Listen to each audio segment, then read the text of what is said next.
Hello दोस्तों, स्वागत है आप सभी का एक बार फिर से न्यू फ्रेश वीडियोस के अंदर। तो दोस्तों, बहुत दिनों के बाद वीडियोस आ रही हैं। उसका रीजन ये है दोस्तों, फिलहाल घर पर काम चल रहा है, इसीलिए मैं थोड़ा बिजी रहता हूं और पढ़ाई पे भी थोड़ा कम ध्यान दे पा रहा हूं, क्योंकि साथ साथ में काम चल रहा है तो काम पे भी ध्यान देना पड़ता है। और वहां पर काम पे भी मैं इसी तरह की टेबल रखता था और चेयर वहां पर थी, तो उसी तरीके से साथ में पढ़ाई जारी रखता था। यहाँ पर भी मैं शाम को 2 से 3 घंटे जब भी टाइम मिलता है तो अपना पढ़ाई जारी रखता हूँ। देखिए दोस्तों, पढ़ाई को जरूर जारी रखना। यदि आपका लक्ष्य है कि मुझे भाई बेल्ट की नौकरी पानी है या गवर्नमेंट नौकरी कोई भी हो आपको हासिल करनी है, तो उसके लिए पढ़ाई कंटिन्यू बहुत जरूरी है। चाहे भर्ती आए या नहीं आए, आपको पढ़ाई जारी रखनी है, क्योंकि पढ़ाई एक ऐसी चीज है, यदि आप इसके साथ जुड़े रहे तो आपको ये फायदा देगी, वरना कोई मतलब नहीं। आपने एक टॉपिक आज पढ़ा, 1 महीने के बाद आप उस टॉपिक को वापस देख रहे हो, तो फिर उसका कोई मतलब नहीं। आप हर हफ्ते रिवीजन कीजिए और अपने अपने हाथों से नोट्स बनाइए और उनको रिवीजन करते रहिए, तो आपकी जरूर पढ़ाई के अंदर सुधार होगा। मेरे भी ये देखिए, जितनी भी बुक्स है दोस्तों, आप देख रहे हो पीछे, ये सभी स्पाइरल बुक्स है। इसके अंदर मैंने खुद अपने हाथ से नोट्स बनाए हुए, आपको दिखा देता हूं किस तरीके से मैंने नोट्स बनाए।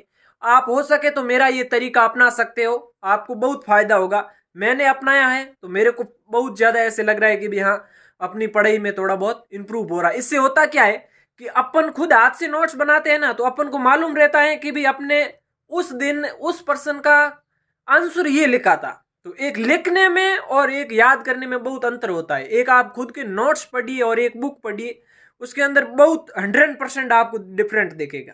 तो मैंने किस तरीके से नोट्स बना के रखे हैं और किस तरीके से मैं पढ़ता हूँ आपको दिखाता हूँ। चलिए, पहले तो मैं अपना स्टडी टेबल और आपको सेटअप दिखा देता हूँ कि मैं किस तरीके से यहाँ पर बना के रखता हूँ और पढ़ाई करता हूँ। तो चलिए दिखाता हूँ बैक कैमरे से आपको।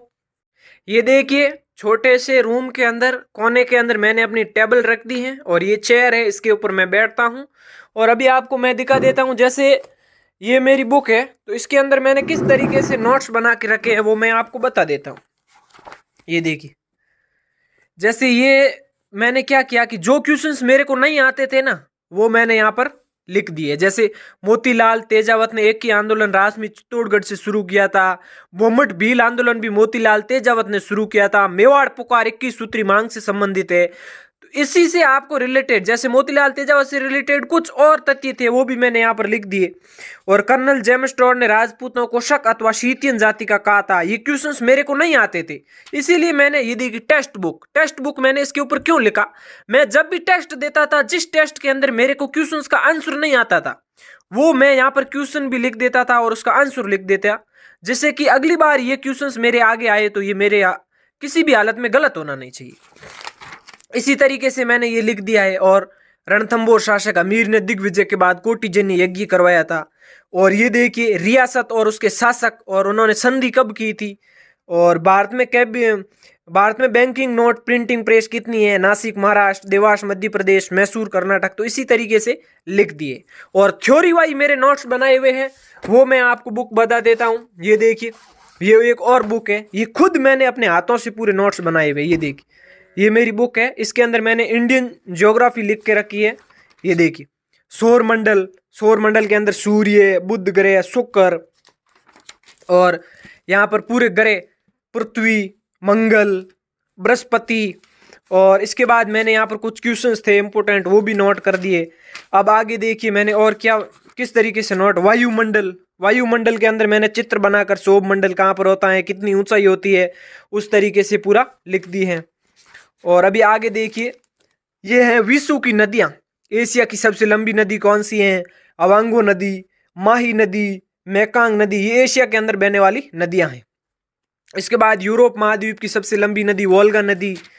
और इसी तरीके से मैंने पूरे नोट्स बना रखे हैं। ये देखिए, नदियों के किनारे बसे हुए शहर, विश्व में नदियों के किनारे स्थित शहर, रोम, टाइबर नदी के किनारे। तो इस तरीके से दोस्तों आपको नोट्स बनाने। यहाँ पर मैंने भारत की प्रमुख जनजातियां लिख दी हैं। तो ये पूरे इस तरीके से मैंने अपने नोट्स बनाए हुए। आगे भी आप देखते रहिए, इसी तरीके से आपको नोट्स बनाना है, जिससे कि खुद के नोट्स। ये भारत की नदियां, भारत का अपवा तंत्र 2 भागों में बांटा गया है। सिंधु नदी अपवा तंत्र, सिंधु की नदियां सहायक है, जो चेनाब, झेलम, रावी। तो इसी तरीके से आपको खुद के नोट्स बनाने हैं। तो ये पूरी जितनी भी दोस्तों बुक है ना, इसके अंदर सभी खुद मेरे हाथों के नोट्स बनाए हुए। ये देखिए आप, ये पूरे, ये बुक पूरी मेरी कंप्यूटर से भरी पड़ी है। ये खुद मैंने हाथ से बनाए हुए थ्योरी भाई। तो दोस्तों मैं तो ये मानता हूँ पढ़ाई का यही तरीका होना चाहिए। बाकी आप जिस तरीके से पढ़ते हो, आपको अच्छा लगता है वो तरीके से पढ़िए। मैंने जो मेरा तरीका था वो मैंने आपको बता दिया। यदि अच्छा लगे तो फॉलो जरूर करना। तो ये मेरा जो यहाँ का स्टडी सेटअप था और किस तरीके से मैं घर पे पढ़ता हूँ वो मैंने इस वीडियो में आपको बता दी है।